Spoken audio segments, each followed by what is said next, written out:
going to go ahead and give you all a treat. And I'm going to do this right now. And I am not a singer at all. But it's not about matching the pitches so much. It's about the phrasing that my mouth is going to hopefully create.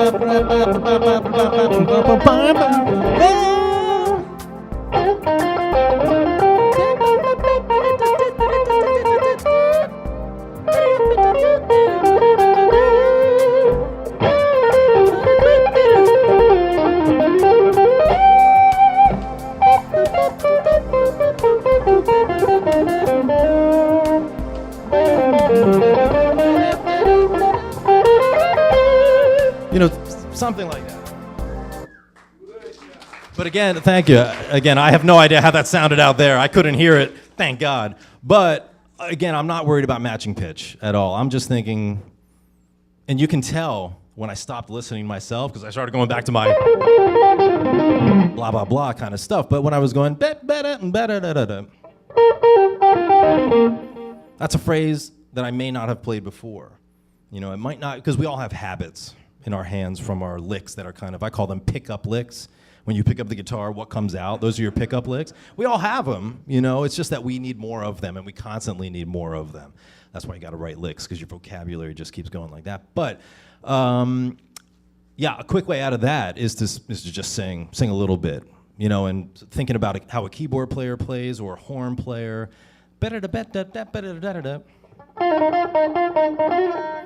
Doesn't have to be a lot of different notes. That was 2 notes, maybe 3. Something like that, but that's a horn kind of thing. Yeah, it's a great question. And again, it's a great way to work on your phrasing. Another thing to do is to take any book and just open it up and look at the sentence and read the sentence. Give me a sentence. Dave is very handsome. Thank you. Okay, so Dave is very handsome. You can do something like that. Open up any book or just say something and turn that sentence into a phrase, essentially. That's another good one. Dave is very sexy. All right, well, you know, maybe we'll do something similar. John is giving away guitars. Ba, ba, da, da, ba, da, da, da.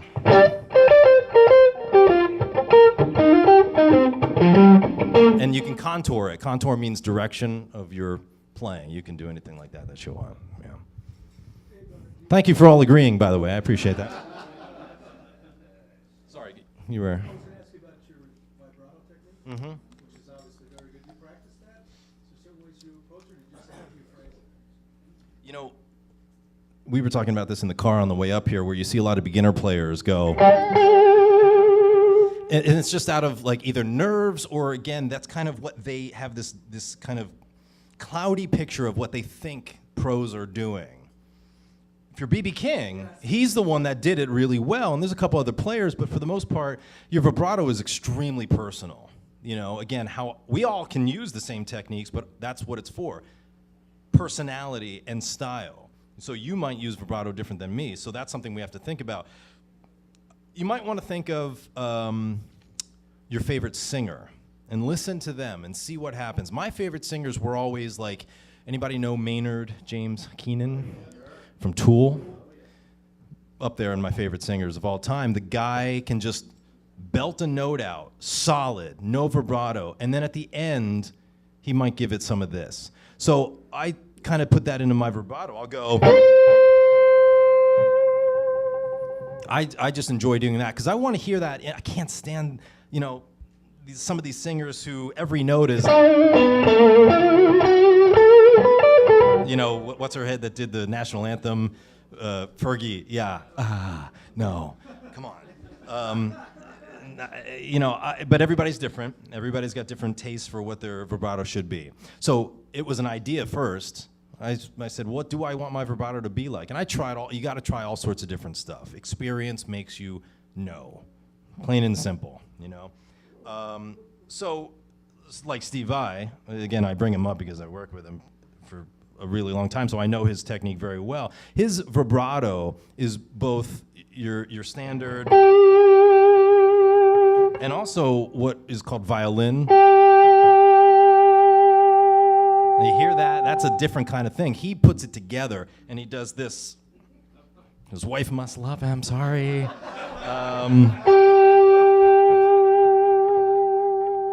But you get that, and that's pretty cool. Try that. Most people have never tried that, but it's a really cool kind of thing because you're getting a little bit of that actual vibrato. By the way, can somebody please tell me why this is called a trem? By definition, this is a pet peeve of mine. I rant on it all the time on the internet like an idiot because you're not going to get any good answers, but that, by definition, pitch bend is vibrato. Tremolo is volume difference. Right, so think of like a Fender Twin or any amp that's got a tremolo in it. It goes, that's tremolo. This is vibrato. Anyway, sorry. Because what we're doing here with technique is also the same thing, pitch bend. So you get a little bit of this pitch bend, but also this really cool, I don't even know what to call it, texture? I mean, that's cool. I keep messing it up, sorry.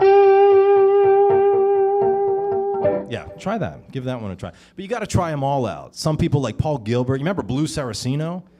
Right? His vibrato, I mean, he had this great, crazy wide vibrato. Paul Gilbert did as well. You know, of course, they have all sorts of different kinds. I'm trying to think of some other like very famous vibratos, but. Do you have any suggestions on how to develop that technique? The vibrato? I can do violin vibrato. Okay. I cannot do this.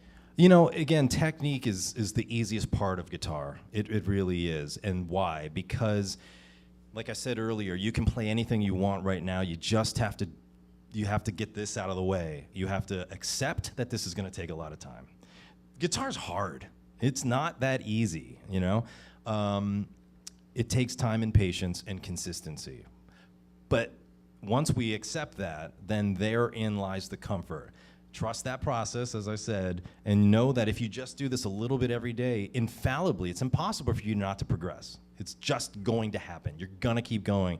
But every time I hear somebody say, oh, I'm not getting any better, I was like, all right, let's clear out the BS. How much time are you actually putting into this? And it turns out to not be a lot. Or it might be like 8 hours one day and then not another 8 hours until it's a week later. So think about that. If I went into a gym today and worked out for 8 hours, first of all, I'd be on the floor for the next week.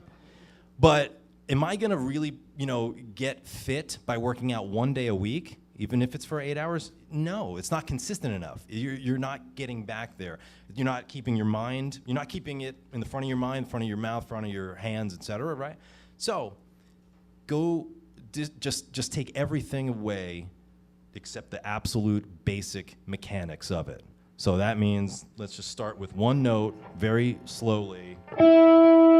And what do? What is vibrato? You wiggle your finger up and down to try and, because again, what's the definition? It's pitch bend. So that's what we're trying to do. But it's not like if we're trying to hit this E,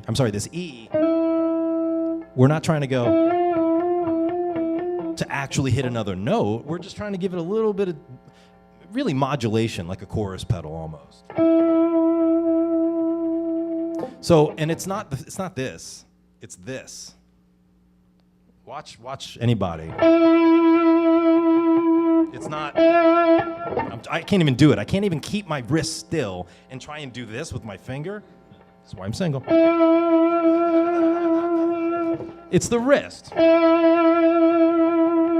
So think about that as well. Again, most of the time, technique is not taught well because the mechanics are not understood enough. Break it down to the absolute basic mechanics and you will get it. It's this, just put your finger down, just think about, at first, big moves, it's just this. And then you can decide, do you want that, push a little harder if you want it a little bit more radical, or even less, just for that little tiny bit on it, and that's great.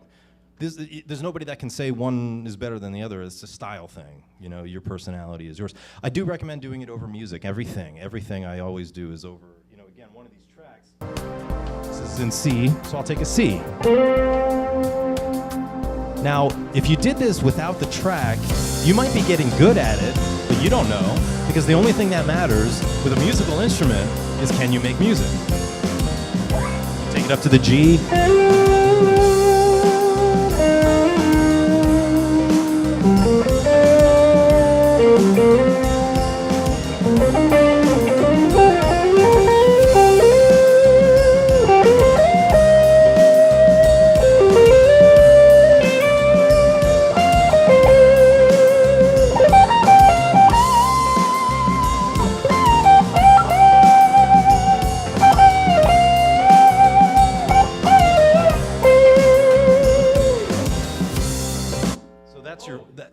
Oh, stop it.